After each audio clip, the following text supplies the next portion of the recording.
Bonjour à tous et encore une fois, bienvenue à bord. Aujourd'hui, nous allons reparler du protocole ARP. J'avais fait une petite vidéo qui vous présentait le fonctionnement du protocole ARP. Tout comme on a fait avec le protocole ICMP, on va voir que le protocole ARP a aussi quelques faiblesses qui peuvent être exploitées de manière mal intentionnée par un attaquant, et notamment pour faire des opérations de type man in the middle ou encore des need service.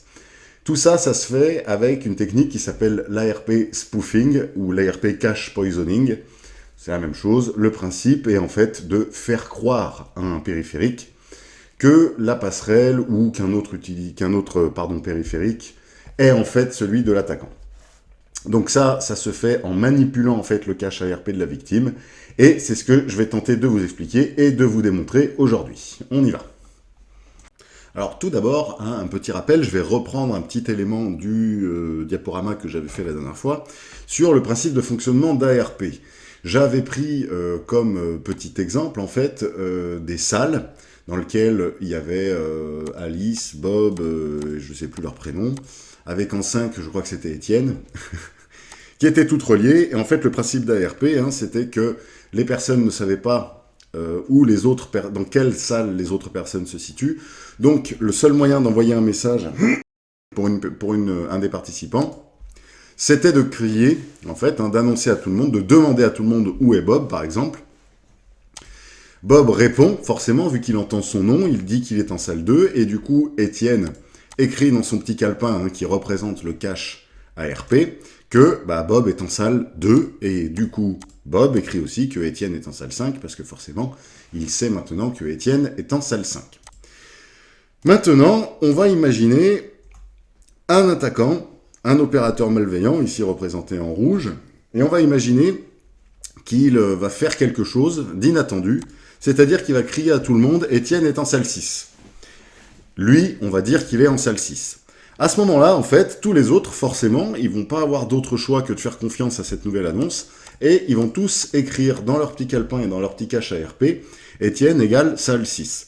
Ce qui fait que si jamais ils ont un message à envoyer à Étienne, ils vont l'envoyer en salle 6 et non plus en salle 5. Alors le principe de cette attaque, c'est que l'attaquant va répéter très régulièrement cette affirmation comme quoi Étienne est en salle 6, parce que forcément Étienne, lui en salle 5, le vrai Étienne on va dire, il continue à parler, il continue à communiquer, et il peut potentiellement modifier le cache ARP. Donc la répétition de l'information Étienne est en salle 6 par l'attaquant va faire qu'on va maintenir dans le cache ARP de chacun des participants le fait que Étienne est en salle 6, même si ce n'est pas vrai. Donc, on va faire une petite démonstration de ce principe-là, directement via une petite topologie assez simple. Donc voici la topologie en question, topologie qui est assez simple. Un routeur ici, qui est connecté à mon réseau domestique, mon réseau de la maison, un petit switch, donc avec un serveur Windows, et un attaquant qui est représenté par ce Kali Linux. Donc ici, on est dans le réseau 192.168.10.0/24, le routeur à 10.1. Les périphériques ont été mis en statique, mais il y aurait eu du DHCP, ça n'aurait absolument rien changé à l'affaire. Bon là, c'est parce que comme c'est très simple, je ne me suis pas cassé la tête et j'ai pas mis en place un DHCP, j'aurais pu, mais voilà. Donc ici, mon serveur Windows, si je clique dessus, il a bien, on va vérifier, on va prendre Internet Explorer, même si c'est tout pourri. Hop, on va juste vérifier donc qu'il ait bien accès à Internet. Je sais pas moi. Juste. Ah, je suis en QWERTY, ça c'est chouette. Kefalia, oh, ça marche. Ok, pas de souci. Donc, on a bien Internet sur cette machine qui a donc pour passerelle, on va quand même le vérifier, je vais quand même vous le montrer pour être sûr de ce qu'on fait. Hop.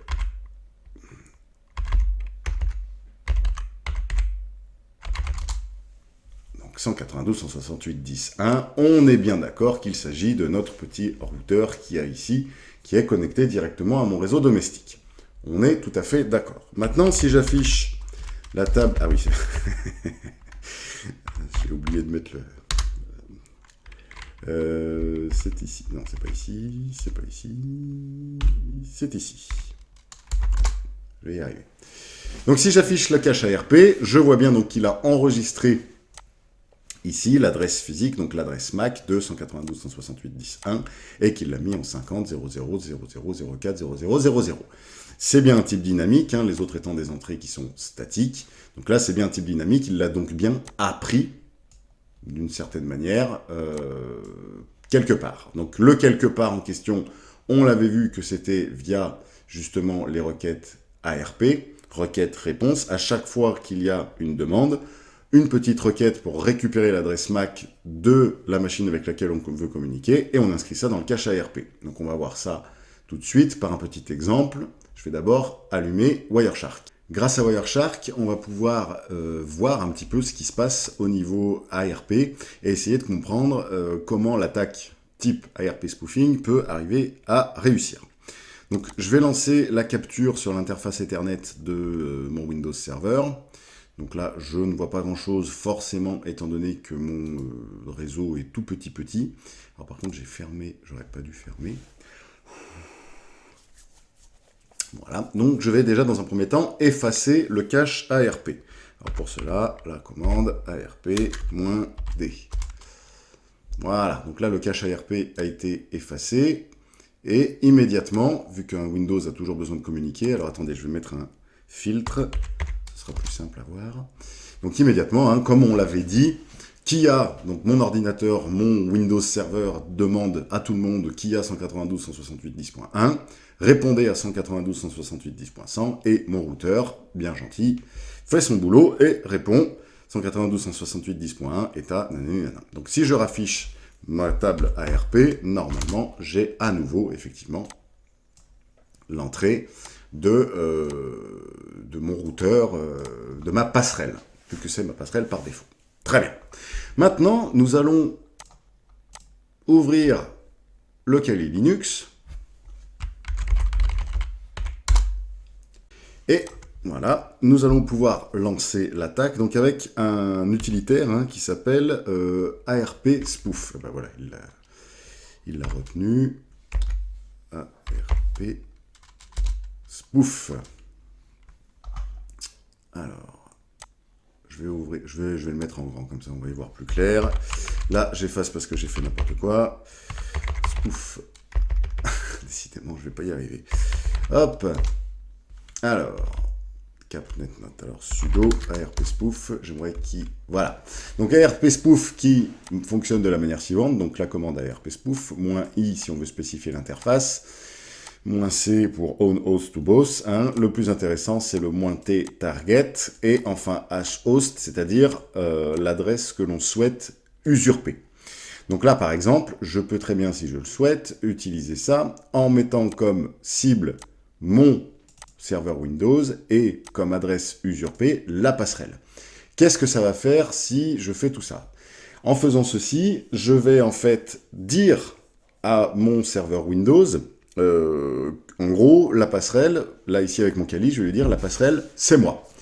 Ce qui fait qu'il va envoyer tout ce qu'il y a à destination d'Internet, il va directement l'envoyer par le biais, enfin sur mon Kali Linux, et je vais pouvoir donc voir tout le flux d'Internet transiter directement par le biais de ma machine, vu que la machine serveur Windows va croire envoyer les trames à la passerelle, mais en fait, ça n'est pas vrai, il l'enverra directement à mon Kali Linux. Donc, avant toute chose, avant de faire l'attaque, il va falloir que je fasse quelque chose, c'est qu'il va falloir que je modifie le comportement de mon Kali Linux et que je lui permette de transférer. Si je ne fais pas ça, s'il ne transfère pas les trames, ça veut dire qu'il ne va pas les rediriger ensuite vers la passerelle, et donc, on va s'apercevoir de l'attaque et je ne vais pas pouvoir espionner.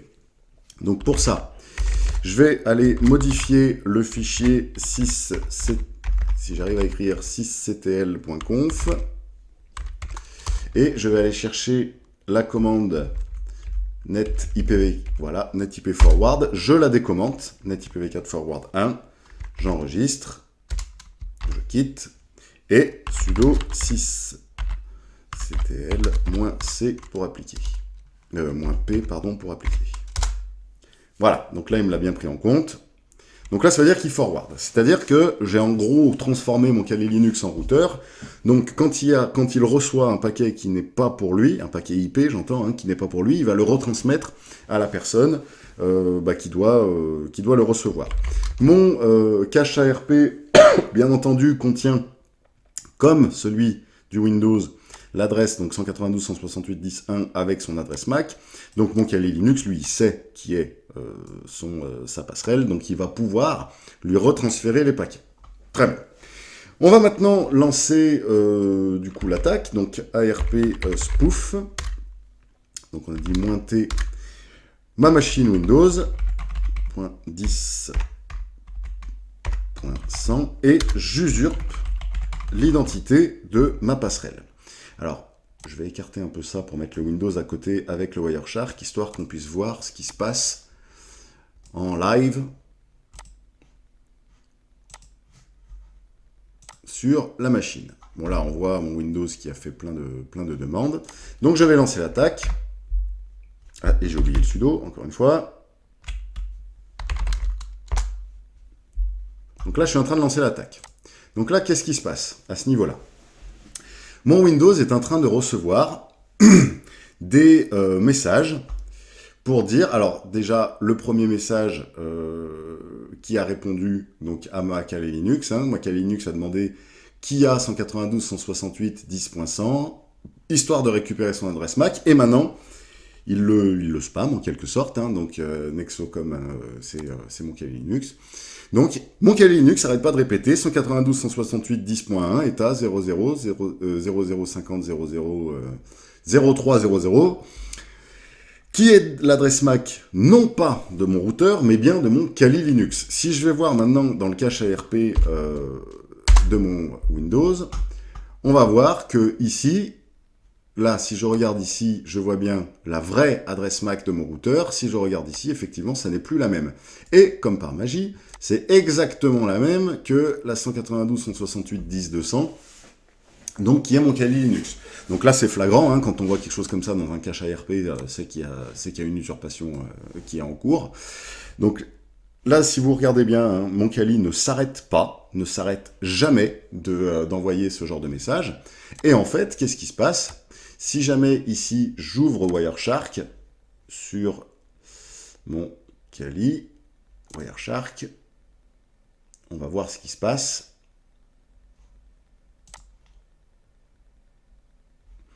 Donc on va prendre la head 0. Alors je vais faire une démonstration assez simple, hein. C'est que je vais mettre un filtre sur DNS. Ici, sur mon Windows Server, je vais lancer... Voilà, donc déjà, on voit ici, là je viens juste de lancer le navigateur. Déjà, je vois bien que la source c'est 10.100, donc c'est bien mon serveur. Je vois que la destination est 1.1.1.1, qui est le serveur DNS de mon serveur Windows, et je peux du coup voir qu'est-ce qu'il est en train de demander. Donc là, il fait un appel à check machin microsoft.com. Donc là, il fait plein de demandes sur Internet par rapport au DNS. Donc moi, je vais aller voir, je vais aller cisco.com. Je suis pas très prolifique aujourd'hui. Ah oui, c'est vrai.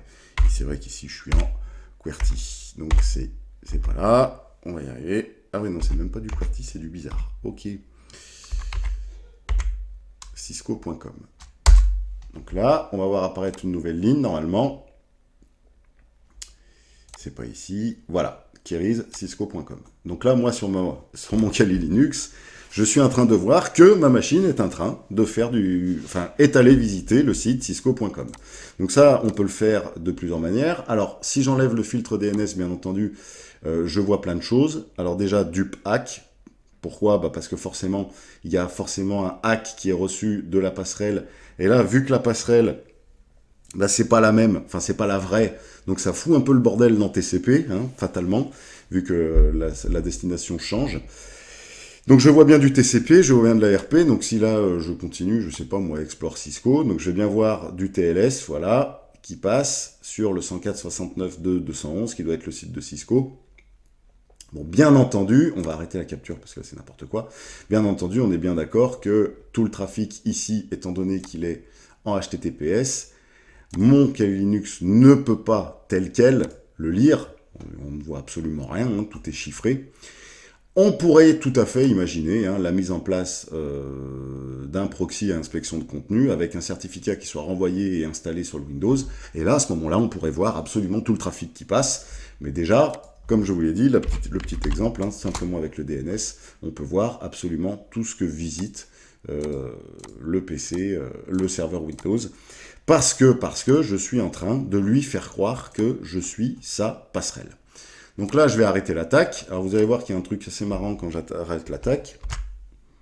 Vous voyez, cleaning up and re-helping traject. Donc là, en fait, qu'est-ce qu'il fait? Il réenvoie la vraie adresse du routeur à la cible, histoire, entre guillemets, d'effacer ses traces. Donc on la voit ici. Là, vous voyez, ici, c'était les envois du Kali Linux. Et là, les 5 derniers envois où il rétablit, en fait, la passerelle. Donc là, moi, je n'ai pas perdu Internet, hein. J'ai toujours Internet, vous avez vu que c'est totalement transparent vis-à-vis de la victime. Là, moi, j'ai ouvert un Wireshark, donc on l'a vu. Mais à part le cache ARP, on ne voit absolument rien. Maintenant, on va faire un truc. Donc, si jamais j'enlève, enfin, je recommande ça. Donc, c'est-à-dire que je ne fais plus de... Ah ouais, alors là, ça va être compliqué avec mon clavier bizarre. Ouh, punaise. Non, loupé. Si je ne fais plus de forward, si je ne fais plus du tout de forward, alors je ne sais pas comment je vais me débrouiller là pour faire ça, parce qu'il n'a pas envie.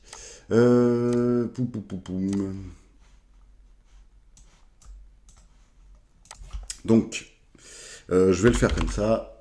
sysctl -w net.ipv4. C'est exactement la même chose, ce que je suis en train de faire, c'est juste que là je le fais avec une ligne de commande et je vais mettre égal 0. Forcément, j'ai pas mis le sudo. Voilà. Donc là j'ai annulé le transfert, c'est-à-dire que mon Kali Linux ne va plus retransférer les paquets à la passerelle. Je vais relancer mon attaque. Hop, donc on redémarre. Ici, donc l'attaque est à nouveau en cours. Et là, vous allez voir qu'il va se passer quelque chose. C'est que si je vais sur Allezblog, on va dire, du site Cisco, bah là, j'ai plus rien. J'ai plus rien du tout, parce que comme mon Kali ne fait plus de retransfert à la passerelle, bah du coup, les trames arrivent au Kali, mais s'arrêtent ici. Il n'y a plus de transfert vers Internet. Donc là, je viens de faire un déni de service, c'est-à-dire que mon PC, là, mon serveur, n'a plus du tout Internet. Il peut absolument plus rien faire, parce que tout est intercepté par le Kali Linux. Donc je vais arrêter, hop, l'attaque, pour remettre les choses dans leur ordre. Donc voici pour cette vidéo sur l'exploitation d'une faiblesse du protocole ARP. J'espère que ceci vous a plu. N'hésitez pas à vous abonner ou à laisser un commentaire ou faites ce que vous voulez d'abord déjà, parce que vous êtes libre. Et d'ici la prochaine vidéo, je vous souhaite une bonne navigation, un bon vent et à bientôt. Merci, au revoir.